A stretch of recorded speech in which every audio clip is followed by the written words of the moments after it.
right, away we go. It is another nightcap right here on BearcatJournal.com. It's like Christmas Eve. August 2nd, Tuesday night.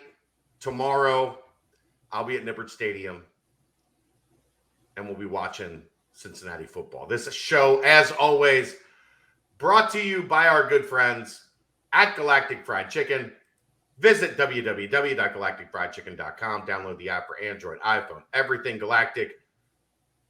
Get your delivery on Uber Eats or stop down in Dayton, Kentucky and visit our good friends at Galactic Fried Chicken.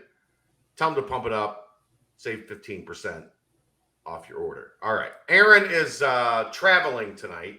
We traded him in honor of yeah. MLB trade deadline.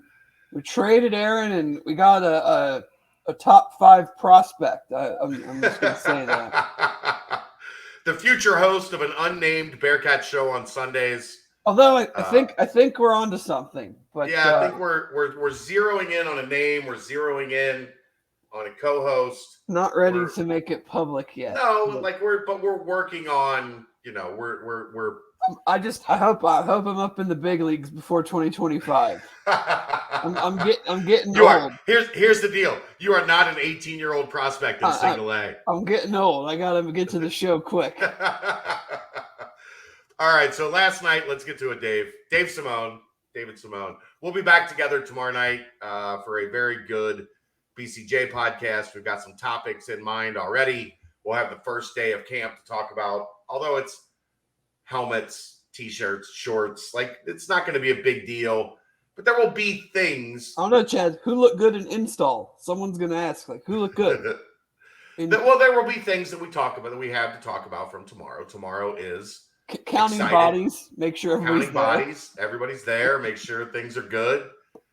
Friday is the first day at Higher Ground. I know some new people on the beat don't understand how the schedule works, but that's neither here nor there. But we've done our offensive 2 deep. Let's get to our defensive 2 deep. Because you can't preview the 2 deep and then go to practice tomorrow, or you can't go to practice tomorrow and then do your preview of the 2 deep. That's cheating. We're supposed to know things on this podcast. So right. You don't want to cheat. You got the cheat sheet in hand, and then you're like, here's our look at the 2 deep based on the 2 deep on the first day of practice.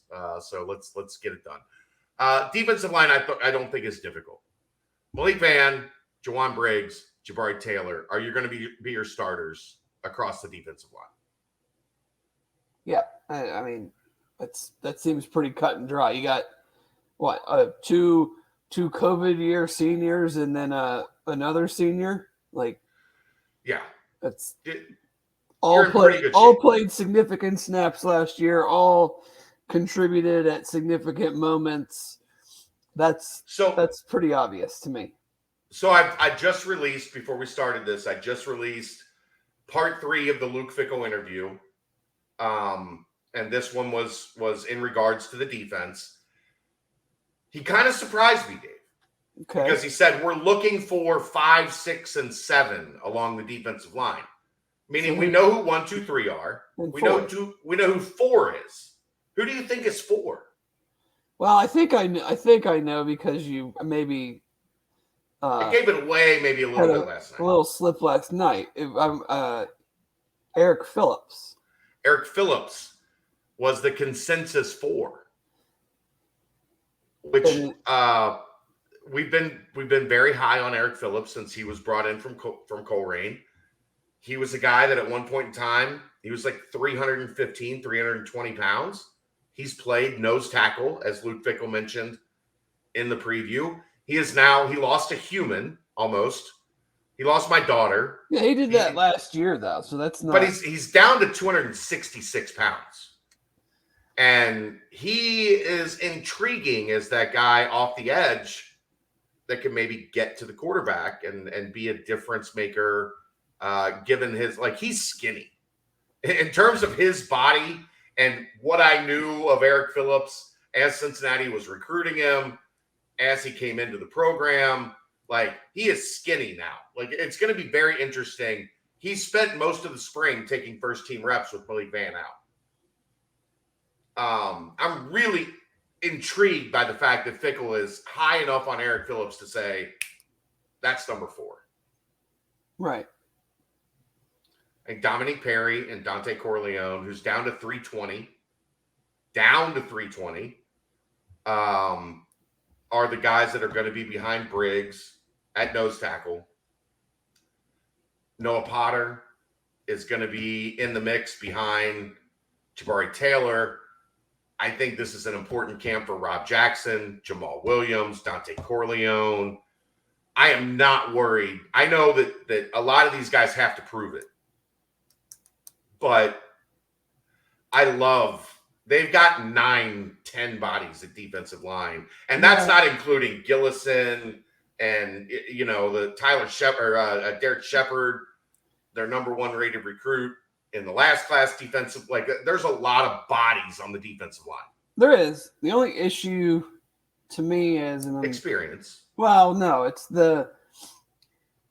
who of these guys is that person on the edge?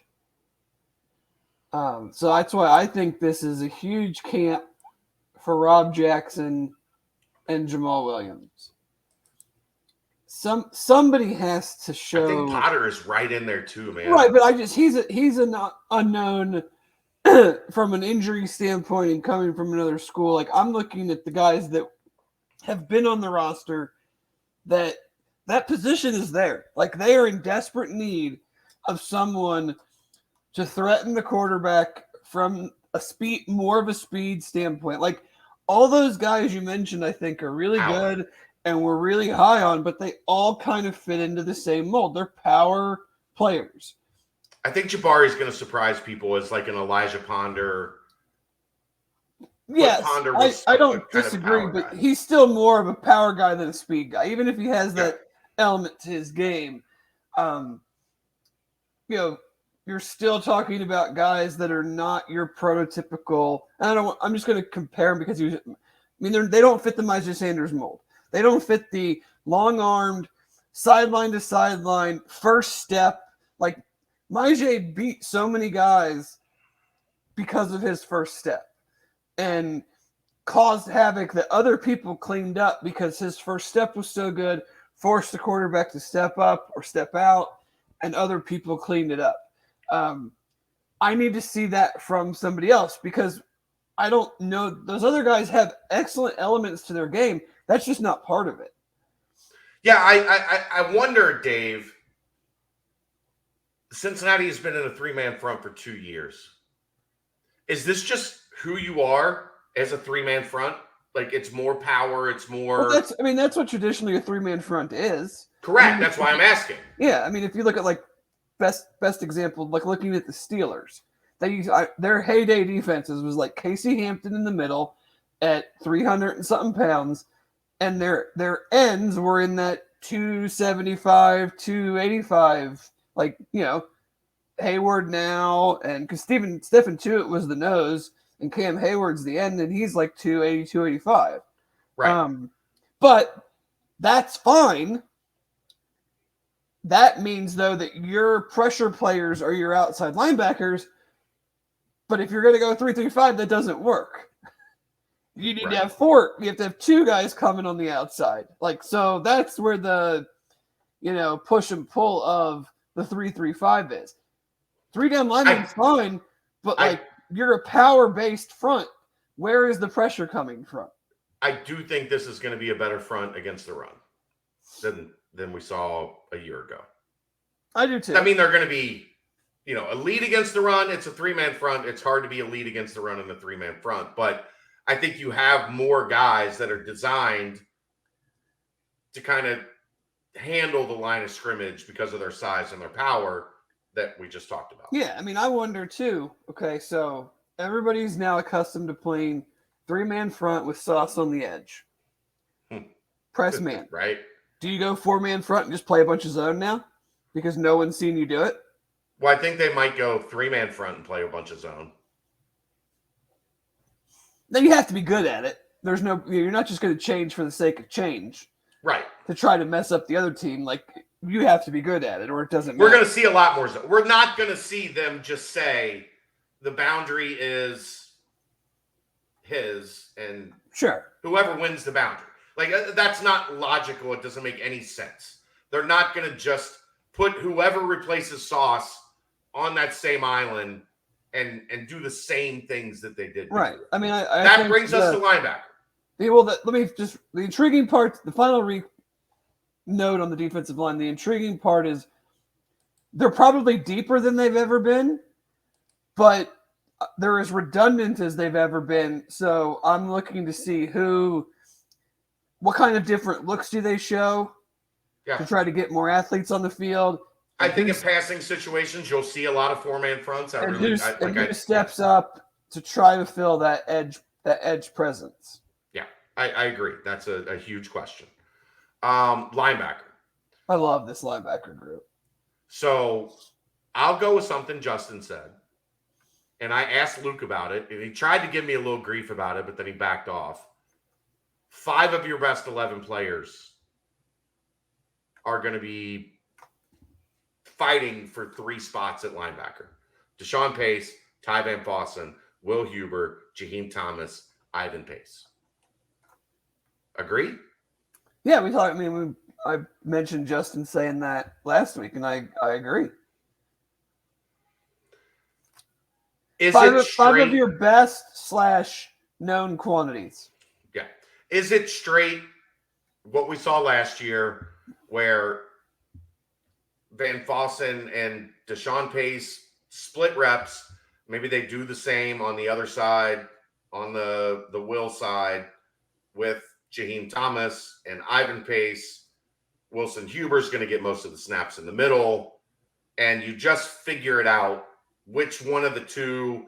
Like, again, we talked about this last week. I'm intrigued by the notion of let's put Ivan and Deshawn on the field at the same time and just let them instinctively play off of each other, which means you put Van Fossen and Jaheim on the field at the same time. Is it that simple, or is it?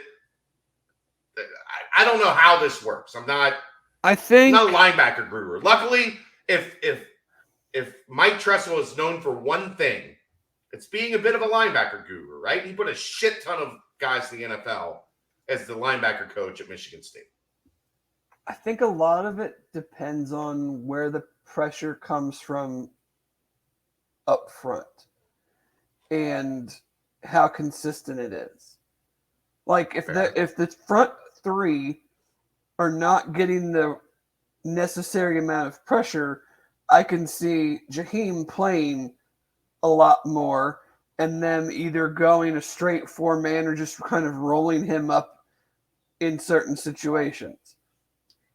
If they're getting pressure themselves, or someone has stepped up in the roles that we just discussed, I can see your idea of the paces playing more together. Yeah, I'm just curious. Like, is that a real thing? Like, it's a fan thing to talk about. Let's play Ivan and Deshawn together, right? Like, that's a fan thing to talk about. Well, if you're going to play more zone, you can play more of a 3-4.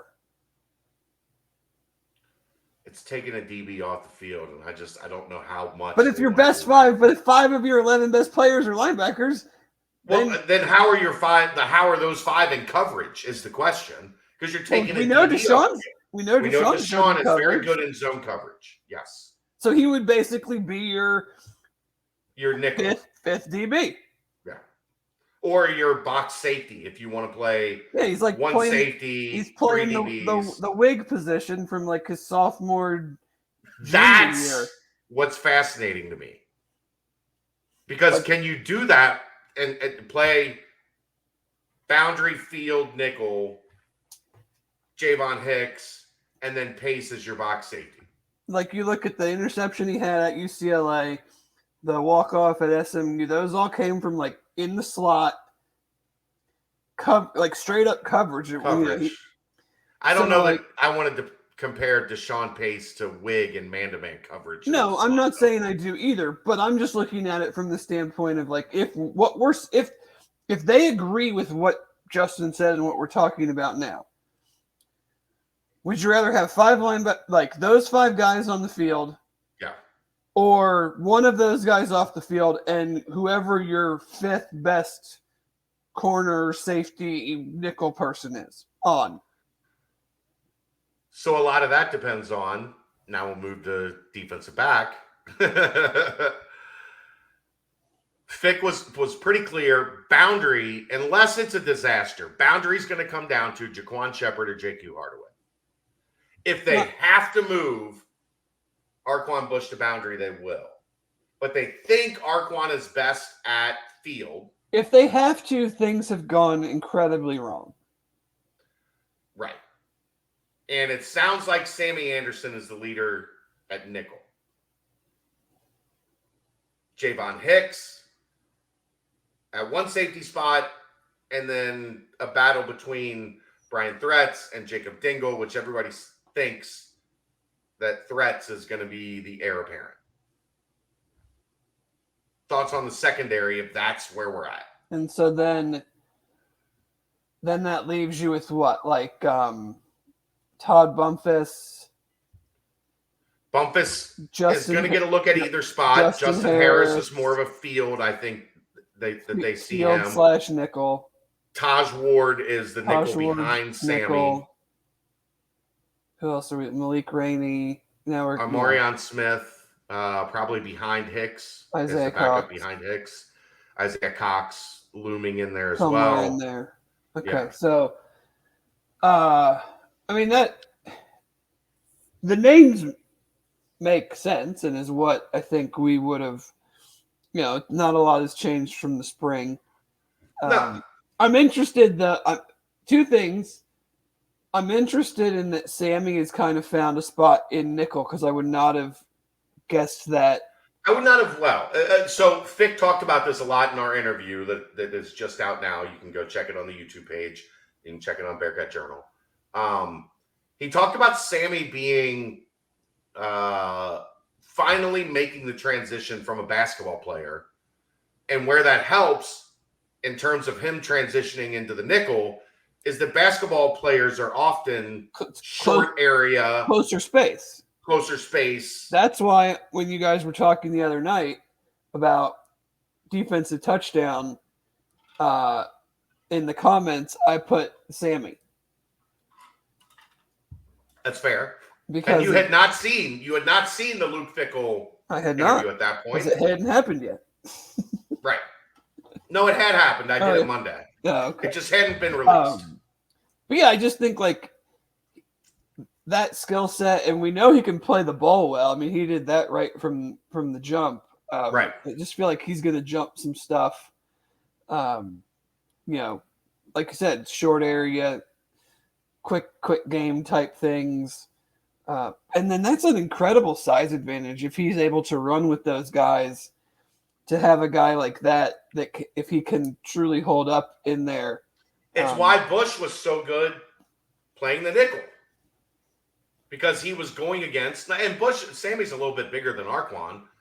Not much, but but he's also like twitchier and he's just and part of that I think is the, Arquan's ongoing injury issues, but he's just a little bit better athlete. Right. All right. Let's set our 2 deep. We're almost at 20 minutes. And then I would say I need to see a big year from a playmaking standpoint from Hicks. Okay. He needs to carry on He's done that. He has. In his 2 years as a starter, he has done that. It's there. But he needs, because of everything that is being replaced, he needs to, in my opinion, he needs to step up and be more than just like a solid back end guy. He needs to be making plays. He needs to be next in line from the NFL train of safeties that are coming out of Cincinnati. Yeah, and forcing turnovers. I mean, that's we can talk about the coverage all we want. But they also, the last 2 years, especially from the defensive backs, have got their hands on a lot of balls. Yeah. And so that can't – we know they're going to take a step back coverage-wise. It's just – it's going to happen. They can't take a big step back in turnovers. Go look at how they're talking about Sauce and Kobe in New York and Seattle. Like, they can't combine the two. Like, right. A regression in coverage is to be expected. You can't have a big regression. Even though turnovers are cyclical and they're predominantly luck, like, you can't go from picking off like 20 passes last year to intercepting six right. when you already know you're going to give up more yards and touchdowns. Yeah. All right. Let's review quickly. Vann, Briggs, Taylor, Phillips, Perry, Corleone, Potter, Watley, young guy. Like, yeah, young guy. And then Pace and Van Fossen at the dollar. In the middle, you have Huber and Jack Dingle. We didn't get to talk much about Jack Dingle, but he's the number 2. He's the heir apparent behind Huber. I think there is some concern there if something happened with Huber. Maybe Van Fossen is the guy that slides over. I think they're leery of giving a redshirt freshman like captain of the defense. Pace would slide over. I think Van Fossen would slide over, and then Pace would just be the full-time dollar. No, I mean Ivan. No, I think it'd be Van Fossen. Yeah, personally. And then Jaheim Thomas, Ivan Pace at weak side linebacker. Boundary, JQ Hardaway is the heir apparent.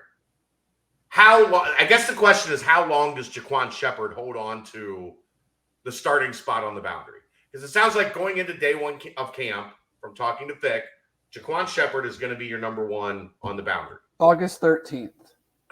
August 13th, JQ takes over. I'm interested in Jaquan because he has learned from Sauce. Like, he has been Sauce's understudy for 2.5 years.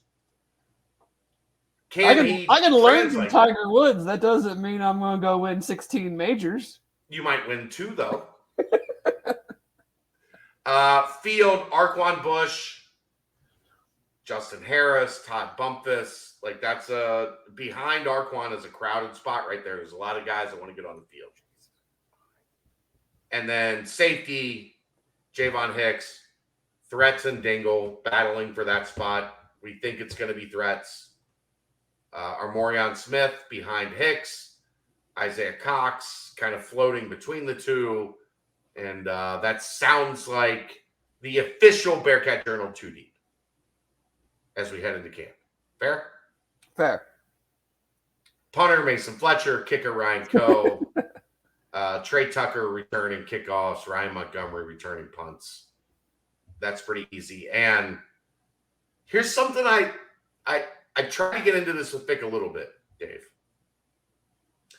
I think Cincinnati had the best gunner duo in the country last year. Are you really studied up on gunners around the country? No, I just watched Trey Tucker and Tyler Scott blow up kick and punt after kick and punt after kick and punt. Oh, right? I know. I'm just giving. I'm just saying those two guys were dominant in that phase. Do they get a rest? Are there 2 new? Is it Drew Donnelly? There better be 2 new. You can't have 2 of your starting wide receivers being the gunners. Well, I mean, Tyler Scott was a starter last year. And Trey Tucker, with the injury of Michael Young, was a starter for most of last year. They were starters for most of the season. Michael Young was out like the last 2 games. No, Michael Young was out from like Navy on. He had a high ankle sprain. I would say if it was me, I would not be playing those 2 guys. I would not either, personally. I would not either. But you did have the luxury of every time a punter was seeing that ball come into his hands, those 2 guys were standing at him going, "You gonna catch that? You gonna catch that? You gonna catch that?" Yeah, I would hope that that's not the case. Drew Donnelly could be a monster in that area as well. And Vic, where what Vic talked about was how much pressure that took off of Alec Pierce to not have to do that anymore. So who's next in line to be those two guys that are going to haul ass downfield? That's something that's always fun to me because it's fun to me watching a guy waiting to catch the ball and the two guys coming after him got there first. And they're just standing there like, so go ahead and catch that. Why don't you go ahead and catch that? So that's all I got. That. The camp previews are done, Dave. I think Brent's got one more in the morning. Is it officially football season? It's football season. It is fucking football season, Dave. Football is after here. An off season of hardly talking any football, it's here. 11 hours and 20 minutes from now, I'm going to be watching the start of camp at Nibbert Stadium. And what's more football season than that? Not much. All right. Well, you enjoy your day off, your afternoon off tomorrow. I'm sure you don't have any work or Yeah. Yeah, I'm sure you're going to probably sleep in. Tell Will to take it easy. Yeah. So we can get ready. Give us a preview of the big BCJ podcast tomorrow night. You're excited about this one. Oh, yeah. We'll have a special guest. Some might also think of him as a conference realignment expert. I'm going to shut up. I might even just turn my camera off and let you guys go. Feeding the wolves. And then we'll talk some camp. And then we'll talk some disrespect. Talk camp, some disrespect, which I'm not sure is truly disrespect, but right. Yeah. I've got an interesting take on that topic. We'll have a fun one as usual. All right. I'm looking forward to it. I'm excited. I will see you tomorrow night, my friend. This is the Galactic Fried Chicken. Hold on. I don't want to put the wrong one up. There it is. This is the Galactic Fried Chicken Nightcap right here on BearcatJournal.com. Bye-bye.